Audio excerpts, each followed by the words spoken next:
Hugues Bersini, professeur d'informatique et directeur du laboratoire d'intelligence artificielle à l'Université libre de Bruxelles, qui va donc nous déconstruire l'algorithme de Parcoursup. Bonjour à tous. Bon, merci de votre invitation. D'autant que je viens de Belgique, donc je donne cours en Belgique et en Italie, donc pas en France. Et vous pourriez dire pourquoi cet intérêt pour Parcoursup. En fait, cet intérêt pour Parcoursup vient d'une préoccupation qu'on a peut-être un peu plus en Belgique qu'en France pour l'instant sur l'invasion algorithmique dans les processus de décision et les processus administratifs. Donc là, on a pris un peu plus d'avance par rapport à vous, peut-être parce que le pays est plus petit. Il y a des pays qui sont encore beaucoup plus en avance que nous en Europe, comme vous savez, l'Estonie par exemple, où pratiquement tout maintenant est pris, les décisions sont prises au niveau algorithmique, même les décisions judiciaires, les décisions d'accès dans les écoles, les décisions fiscales, les décisions administratives. Il y a une algorithmisation terrible. La Belgique est pas mal, puisque ça fait quand même maintenant presque 15 ans que l'assignation des enfants dans les établissements scolaires, pas les universités, mais on n'a pas un vrai problème dans les universités en Belgique parce qu'on n'a pas ce système inégalitaire en Belgique. Toutes les universités sont d'égale qualité et sont libres d'accès, donc on n'a pas un problème de mise en correspondance entre les étudiants et les universités, ce qu'on a par exemple dans les écoles du secondaire. Et là, il y a un algorithme qui s'appelle le décret inscription qui existe depuis 15 ans et qui assigne les enfants dans les écoles. Donc en fait, cette algorithmisation rampante pose beaucoup de questions dans l'intelligentsia belge, et il y a eu énormément de critiques sur ce qu'on appelle la gouvernementabilité algorithmique. Et je me suis moi inscrit aussi dans ces critiques en écrivant différents ouvrages à ce sujet. Et il me semblait intéressant de parler de Parcoursup, même si je n'en suis pas directement victime, et d'un peu le faire comprendre. Parce que ce que j'ai constaté aussi, c'est que quand j'ai commencé à écrire des choses sur Parcoursup, notamment en France, m'a été renvoyé souvent mais qu'est-ce que vous racontez d'histoire d'accroissement d'inégalités, etc. C'est un algorithme simplement efficace qui résolvait un vrai problème, qui était qu'il y avait des universités où il n'y avait pas suffisamment de place. Enfin, je parle d'université au sens large, hein, ça c'est mon côté belge, je sais qu'en France c'est plus compliqué, mais disons qu'il y a des établissements supérieurs qui n'ont pas suffisamment de place pour les demandes et qu'il fallait un algorithme, si vous voulez, pour résoudre ce problème, et il faudrait un algorithme centralisé pour résoudre ce problème. Alors cet algorithme, il s'avère que c'est un peu le même que l'algorithme de l'assignation des enfants dans les écoles en Belgique. Et en fait, ils sont tous issus d'une même famille d'algorithmes qui est assez méconnue. En fait, les gens ne voient pas la généalogie algorithmique de Parcoursup, qui est l'algorithme dit de Gale-Shapley. Alors, je voudrais rappeler très rapidement, je ne vais pas vous faire un cours d'algorithmique, même si je suis informaticien, donc c'est ma passion, les algorithmes, mais je vais vous le rappeler très très rapidement. Et je vous montrerai que cet algorithme, quand on est dans une situation un peu particulière, peut avoir des effets, évidemment, des effets d'inégalité écrits, évident. Et je finirai par discuter peut-être sur justement la problématique de cette amplification des inégalités, rendue possible, parce qu'en fait, le problème des algorithmes, c'est qu'ils sont d'une efficacité telle que les effets qu'on pourrait trouver dans des mécanismes humains, dans les procédures humaines, sont évidemment amplifiés par l'efficacité algorithmique. Donc ça les rend encore plus vrais quand on les met sous la rigidité algorithmique. Alors, très rapidement, l'algorithme de Gale-Shapley. Alors sachez que voilà, c'est deux illustres informaticiens. Donc Shapley, c'est algorithme dans les années 60. Il n'a pas été conçu d'ailleurs pour l'assignation des enfants dans les écoles. Il y avait un tas de problèmes d'appariement. En fait, c'est des algorithmes qui résolvent un problème d'appariement entre deux catégories d'acteurs.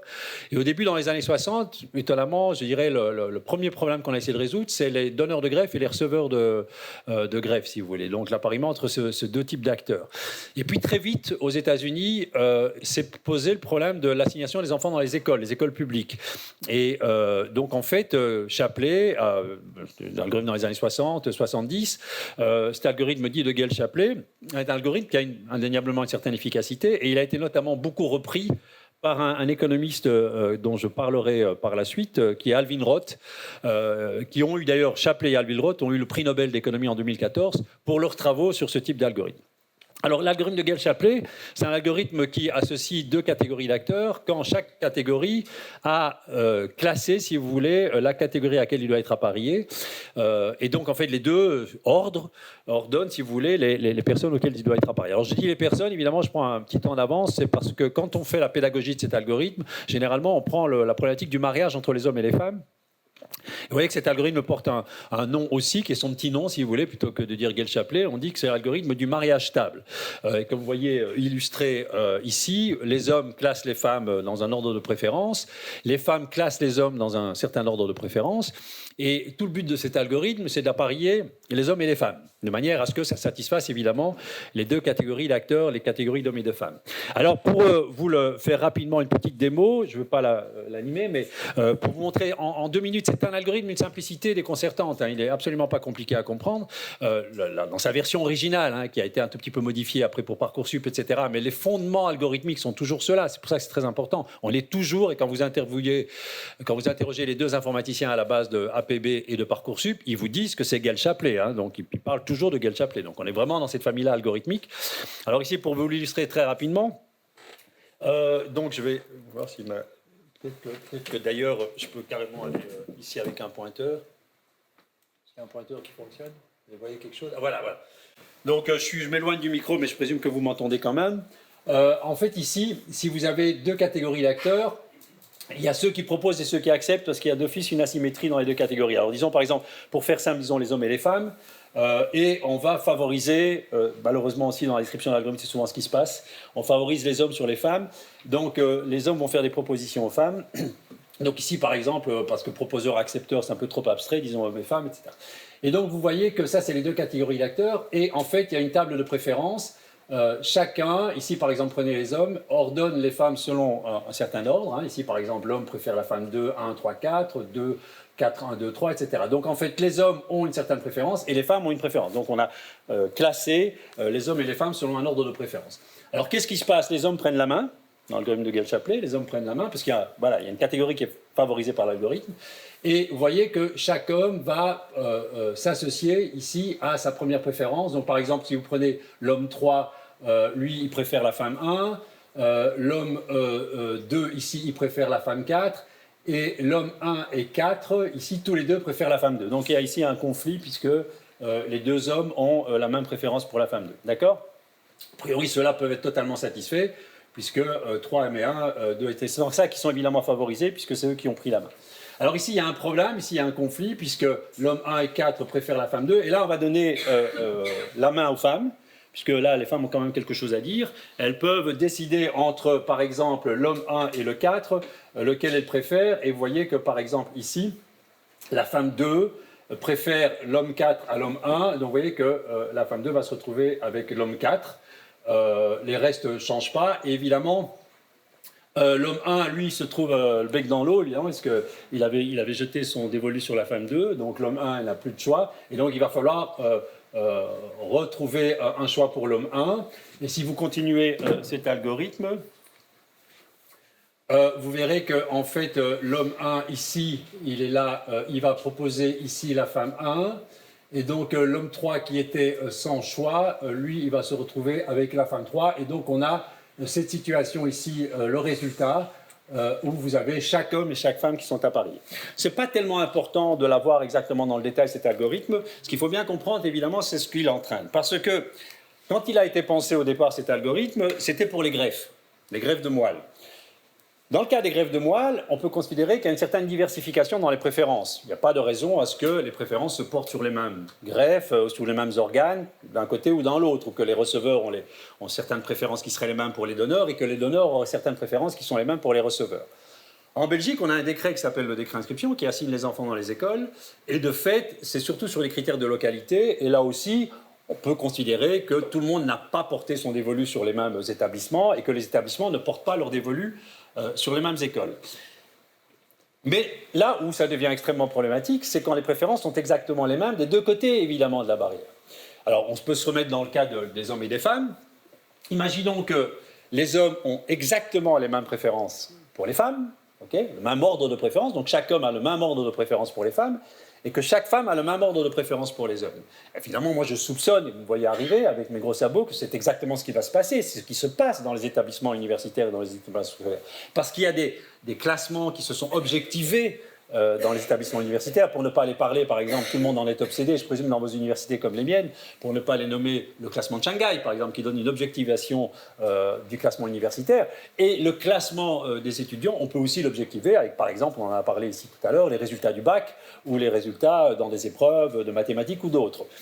Et donc, si vous imaginez une situation dans laquelle hommes et femmes ont les mêmes préférences dans le même ordre, il ne faut pas être Einstein ou qui que ce soit, au prix Nobel de maths ou de physique, pour savoir que là, le résultat, si vous suivez exactement la démarche algorithmique que je vous ai présentée précédemment, le résultat, c'est que les premiers hommes vont être avec, le premier homme va être avec la première femme, le deuxième homme va être avec la deuxième femme, le troisième homme va être avec la troisième femme, et le quatrième homme va être avec la quatrième femme. Okay, c'est exactement le résultat de l'algorithme Gell-Shapley, si les préférences sont exactement les mêmes du côté femme et les préférences sont exactement les mêmes du côté homme. Alors, ça, c'est Pareto optimal. Alors, je vais parler ici d'une expression sur laquelle on va avoir l'occasion de revenir, qui est cette obsession, les économistes sont complètement obsédés, c'est l'optimum de Pareto, hein, c'est-à-dire qu'en effet, tout autre ordre, en l'occurrence, si on change l'ordre, évidemment, les premiers vont être défavorisés parce qu'eux, ils ont moins la satisfaction de leur choix. Mais on aurait pu imaginer un tout autre ordre qui serait, par exemple, le tirage au sort. Le tirage au sort, c'est les hommes et les femmes sont assignés de manière complètement, je dirais, random, aléatoire. Alors, il y aurait évidemment un défaut à cela, c'est que tout le monde est un peu insatisfait, mais au moins, ils le sont tous de manière égale. OK ? Ça serait important de voir ça. Je veux dire, il y a un degré de bonheur qui serait un tout petit peu diminué, mais qui serait le même, ok ? Tandis que dans le cas précédent, vous avez un degré de bonheur qui est très largement diversifié. Hein, il y a des gens qui sont extrêmement heureux, en l'occurrence, le premier homme et la première femme sont très heureux d'avoir eu leur premier choix, éventuellement le deuxième et le troisième et le troisième, le quatrième et le quatrième, évidemment, eux sont un tout petit peu moins navrés. Oui ? Au niveau des personnes, c'est exactement la même chose qu'avant, c'est au niveau des couples que ça change. Oui, tout à fait, c'est au niveau des couples que ça change, bien sûr. C'est l'assortiment des couples. C'est les couples qui sont moins heureux. Alors évidemment, cette idée de classement objectivable dans le cas des hommes et des femmes, bon, je l'ai pris à titre pédagogique évidemment pour que vous compreniez qu'est-ce qui peut se passer, s'il existe dans le monde des établissements évidemment universitaires et établissements scolaires. C'est clair qu'il y a des établissements scolaires qui sont largement je dirais, préférées à d'autres, et que ces préférences sont relativement objectivables, c'est-à-dire qu'elles sont relativement universelles. Je pense que des choses comme les classements universitaires sont en train de beaucoup changer la donne dans le milieu universitaire, parce que voilà un classement qui est indépendant, si vous voulez, des préférences des étudiants. Il existe dans le cas des classements. Alors, l'histoire de l'égalité et du Pareto, c'est un vieux débat en économie. C'est un très vieux débat en économie. Une situation qui est optimale au sens de Pareto n'a aucune raison de satisfaire des critères d'égalité. Et pour reprendre une phrase très célèbre d'Amartya Sen, qui a été un des premiers, si vous voulez, à discuter, parce que c'est un peu tous ces économistes qui se préoccupent de l'égalité, Amartya Sen dit cette phrase « A society can be Pareto optimal and still perfectly disgusting ». Parce que, évidemment, le critère d'optimalité de Pareto n'a aucune influence sur les mécanismes d'égalitarisation. Alors, bon, moi j'ai beaucoup travaillé sur Pareto versus égalité. J'ai fait les simulations, si ça vous intéresse, elles sont reprises dans pas mal d'écrits que vous pouvez donc, par exemple, un écrit en informatique vraiment de la sociologie où je fais des simulations d'économie de marché. Et je mettais en vis-à-vis deux types d'économie de marché. Une économie de marché extrêmement compétitive, où il y a de la concurrence du côté des vendeurs et du côté des acheteurs, hein, comme on la pense. Hein. C'était des simulations que j'appelais l'économie de marché à double enchère, où les acheteurs surenchérissent pour se procurer un produit qui est rare, et les vendeurs surenchérissent à la baisse pour se débarrasser de ce produit. Donc il y a une véritable concurrence, hein, c'est l'économie compétitive, avec une concurrence parfaite entre les acheteurs et les vendeurs. Et je mettais ça en vis-à-vis d'une économie complètement aléatoire, où il y aura un tirage au sort qui s'effectuerait entre les acheteurs pour se procurer un produit et ou entre les vendeurs pour se débarrasser du produit. Donc imaginez par exemple un eBay, vous voyez comment fonctionne eBay, à un moment une compétition d'enchères du côté des acheteurs pour se procurer le produit, et j'avais même simulé un eBay aléatoire où quand il y a plusieurs acheteurs qui portent leur dévolu sur un même produit, eh bien l'acheteur est tiré au sort. Okay, donc c'est une économie qui favorise évidemment des mécanismes d'égalité sur des mécanismes d'efficience. Okay, et bon, il y a les simulations si ça vous intéresse. Le résultat qui en était sorti, c'était un peu le même résultat qu'on a avec Parcoursup, c'est que du côté de l'économie aléatoire, si vous voulez, donc où la loterie, le tirage au sort, donc entre parenthèses, La première version de Parcoursup dont on a eu l'occasion de parler, qui était APB, donnait une place très importante au tirage au sort. Le tirage au sort, c'est évidemment un mécanisme d'égalitarisation, puisque par tirage au sort, on fait une espèce de... C'est vraiment le voile d'ignorance de John Rawls. Tout est à titre d'égalité. Tout le monde peut être... voilà. Donc le tirage au sort est souvent... C'est pour ça que j'avais pris une économie basée sur le tirage au sort et une économie basée sur la concurrence. Et j'avais comparé les deux. Et bon, ce que j'avais constaté, c'est très intéressant parce que ça revient aussi sur Parcoursup. Ce que j'avais constaté, c'est qu'une économie dans laquelle le tirage au sort avait un rôle très important à jouer avait un Gini beaucoup plus bas. C'est-à-dire qu'en fait, les acteurs économiques étaient tous un peu moins heureux, mais ils étaient de manière égalitaire. L'utilité agrégée, c'est-à-dire si vous sommez les satisfactions des consommateurs et des vendeurs, vous avez une utilité agrégée qui est moins importante que celle de l'économie compétitive. Pour le dire très simplement, vous avez deux sociétés. Prenez deux sociétés, chacune constituée de deux personnes. Il y a une société dans laquelle les bonheurs, si on les quantifie, seraient 4 et 5. Et puis, il y a une société dans laquelle le bonheur est 2 et 9. Voilà. Il y en a une, c'est donc le bonheur cumulé serait 9, et l'autre, le bonheur cumulé, c'est 11. Bien, clairement, l'économiste doit favoriser la société du bonheur cumulé 11, puisque en termes du gâteau, il y a plus de bonheur dans l'économie compétitive que dans l'économie aléatoire, parce qu'évidemment, ceux qui sont les plus heureux tirent tout le bonheur à eux, si vous voulez. Ce qui se passe, évidemment, dans le cas des couples les plus heureux dans l'histoire de Parcoursup. Donc, il y a, en effet, les économistes favorisent une agrégation supérieure. Alors, bon, pour le dire aussi un peu plus techniquement, il y a des problèmes quand on fait des simulations aléatoires d'économie, c'est qu'il y a des problèmes de marché, de fonctionnement de marché, puisque le stimulant pour les producteurs est moins important. Donc, une économie concurrentielle a un Gini plus haut, donc elle est moins égalitaire, a une utilité agrégée plus haut, donc il y a plus de bonheur cumulé, et le marché est moins grippé. Et donc on se retrouve évidemment devant un dilemme fondamental, et je pense que Parcoursup pose ce dilemme, au même titre que beaucoup d'autres situations posent ce dilemme, entre efficacité, Pareto si vous voulez, et égalité. Et donc il y a eu énormément d'écrits, je n'invente rien, il y a énormément d'écrits par notamment les économistes américains sur cette problématique. Alors maintenant, pour reparler un tout petit peu de l'égalité, moi ce que je pense, c'est que les algorithmes, par leur efficacité redoutable, ont un effet d'amplification. Puisque, si vous voulez, ce qui permet de contrer un peu l'effet des algorithmes, c'est l'humain. L'humain, par ses hésitations, par ses erreurs, par ses incertitudes, par ses errances, peut pallier, si vous voulez, une certaine rigidité algorithmique. C'est d'ailleurs la grande critique qu'on a en Belgique pour l'instant. Il y a un très très beau livre en France qui est sorti, j'ai débattu avec ces deux auteurs, qui s'appelle La justice digitale par Garapon et Jean Lassègue, qui discutent ça dans le contexte judiciaire. Ils disent le problème de l'algorithmisation judiciaire, c'est que voilà, où sont les tribunaux humains, parce que la loi, ça doit être incarné, la loi, ça doit être débattu, la loi, ça doit être humain. Quand on rend la loi trop algorithmisée, ou quand on la rend même prescriptive de par les algorithmes, ça c'est la fameuse expression code is law de Lawrence Lessig, qui est un grand philosophe américain, on perd toute cette dimension de négociation, d'incertitude, d'incarnation. C'est un peu la même problématique avec les algorithmes. La rigidité algorithmique amplifie évidemment certains effets. Donc il y a un très très bon bouquin aussi que je recommande qui s'appelle Automating Inequality. Dans l'expression, déjà le titre parle pour l'humain puisque les algorithmes automatisent les mécanismes d'inégalité.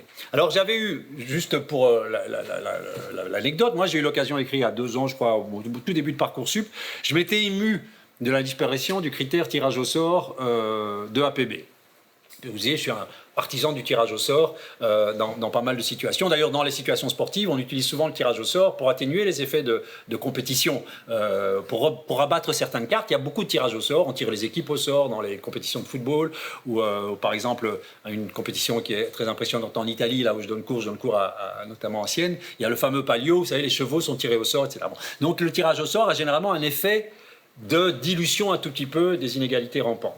Et donc j'avais écrit un article. Alors ce qui était étonnant, c'est que là, c'est ce que je racontais quand j'étais intervenu, la plupart des gens qui avaient répondu à cet article étaient surpris qu'on puisse s'étonner que Parcoursup a un effet sur les inégalités. Ça n'était absolument pas comme ça qu'il a été conçu. C'était son caractère d'efficacité qui devait l'emporter sur tout autre.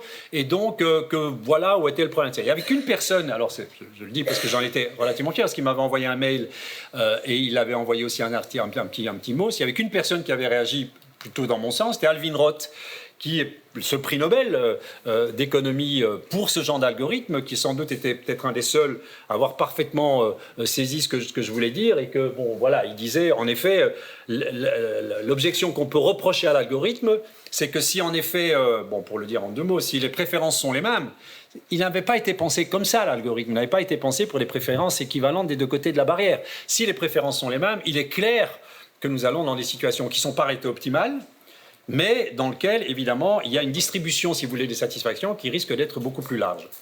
Alors, bon, sur cette histoire de l'égalité, bon, moi je vous l'évoque et je ne vais pas avoir de position, c'est tellement débattu, je crois que c'est débattu depuis l'aune de la philosophie, donc on ne va pas ici trancher sur quelles sont les bonnes et les mauvaises inégalités-égalités. Je reprends en 2 mots les critiques des égalitaristes ou des inégalitaristes. Évidemment, en le faisant en 2 mots, je ne rends pas justice parfois à la profondeur et la subtilité de leur pensée. Mais bon, pour ceux qui ne sont pas trop dérangés par les inégalités, considèrent que, bon, on peut accepter les inégalités de résultats si au départ c'est la grande, je dirais, la grande défense souvent des gens plutôt de droite et qui sont plutôt pas complètement heurtés par les inégalités, si on assure au moins une forme d'égalité des chances, donc on met quand même l'égalité au départ, et tant pis si à l'issue de la course, tout le monde n'est pas sur le même podium. Alors il y a les critiques, et là aussi, hein, je me fais extrêmement caricatural, il y a un peu les réflexions à la John Rawls, c'est-à-dire, ok, si des inégalités, ok, si on est sûr que c'est toujours en faveur des plus défavorisés de la courbe. Donc, dans la théorie de justice, vous savez, sa grande théorie, qu'on peut accepter une certaine dose d'inégalité, pour autant que ceux qui, au départ, seraient les derniers, sont quand même un peu plus, gagnent un peu plus. C'est le fameux max min de John Rawls. Ceux qui sont, voilà, le plus bas puissent monter. Puis, il y a des gens qui défendent une conception inégalitariste qui s'appelle le suffisantisme. Je l'ai appris parce que je cherchais une dénomination, mais ils existent, qui disent on s'en fout des inégalités, ce qu'il faut, c'est que les gens aient suffisamment assez. Voilà. Et puis, du côté, évidemment, des égalitaristes, il y a un fameux bouquin que vous avez certainement lu, le bouquin de Wilkinson, qui fait une corrélation entre alors en l'occurrence c'est les égalités matérielles, les inégalités matérielles, donc les inégalités de salaire, et le bien-être dans les sociétés. Le bien-être qu'on peut mesurer avec le degré de dépression, les maladies, la violence, et qu'en fait il y a une parfaite corrélation linéaire entre les inégalités salariales et le bien-être sociétal, avec des critères numérisés comme la dépression, etc. Alors les sociétés très inégalitaires sont celles où, bon, on a beau être très riche, mais on est dépressif et on est barricadé. Oui. C'est un bouquin, l'auteur, je vous dirai la référence exacte, et l'auteur est un certain Wilkinson. Il a été traduit en français. Alors, moi, je vais vous dire ma position, parce qu'il ne faut pas me prendre de position dans ce débat. Moi, mon seul problème, si vous voulez, avec les inégalités, et ça sera plus ou moins dans ma conclusion, c'est le vrai problème moral que je vis avec les inégalités, c'est quand elles ont un caractère naturel d'amplification.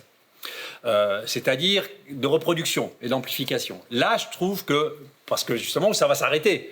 Alors, il y a des effets de régulation, il y a des effets de redistribution, mais quand elles portent en elles ce pouvoir d'amplification, là, je trouve qu'il y a quelque chose à faire pour contrer, évidemment, cette poussée. Alors, est-ce qu'il y a beaucoup de situations dans lesquelles il y a une amplification potentielle des inégalités? Ben oui, par exemple, il me semble, pour une des lectures que l'on peut du fameux best-seller de Piketty, avec sa critique évidemment des inégalités dues au capital, c'est que le capital en tant que tel a un pouvoir d'amplification. Il le montre, hein, c'est une de ses théories, qui est supérieure à la croissance économique. Donc, ceux qui ont du capital ont encore plus facilité à accumuler le capital. Donc, il y a là quelque chose de l'ordre de l'amplification naturelle de cette inégalité. Ce n'est pas le cas de toutes les inégalités. Je ne pense pas que les enfants de Lionel Messi seront forcément des grands talents au football. Ils vont certainement hériter d'un budget confortable, mais les inégalités sportives ne sont pas aussi automatiques, si vous voulez, que les inégalités capitales, etc. Et il me semble que c'est aussi le cas des gains financiers dans une économie de marché. Vous pouvez tout à fait montrer, et c'est ce que mes simulations montraient, que dans une économie de marché, assez naturelle, s'il n'y a pas de redistribution, assez naturellement, vous allez avoir des amplifications presque exponentielles des richesses, parce que les gagnants, via le jeu de la concurrence, sont encore plus gagnants, etc. Donc il y a un jeu d'amplification des inégalités. Et dans le système scolaire et universitaire, il me semble, alors ça c'est une proposition, que c'est aussi répréhensible moralement, parce que naturellement, il y a un phénomène d'amplification. Vous l'avez assez bien montré quand même dans votre exposé. Ce ne sont pas les enfants de n'importe qui assurent la prolongation, si vous voulez. Et donc, bon, c'est du Bourdieu, etc. Mais il me semble qu'un des problèmes avec les inégalités scolaires ou universitaires, c'est qu'elles se reproduisent assez aisément, que les fils d'eux, que ceux qui ont pu bénéficier d'un certain type d'éducation en feront d'autant plus facilement bénéficier leur progéniture et leur entourage, etc. Donc là, il y a aussi un caractère assez naturel en tout cas de perpétuation, sinon d'amplification des phénomènes inégalitaires. Et c'est là que moi, je vois un problème moral, pas dans l'existence en tant que telle, statique, des phénomènes inégalitaires, mais dans leur capacité potentielle d'amplification et de redistribution. Voilà, et je m'arrêterai là-dessus. Merci de votre attention.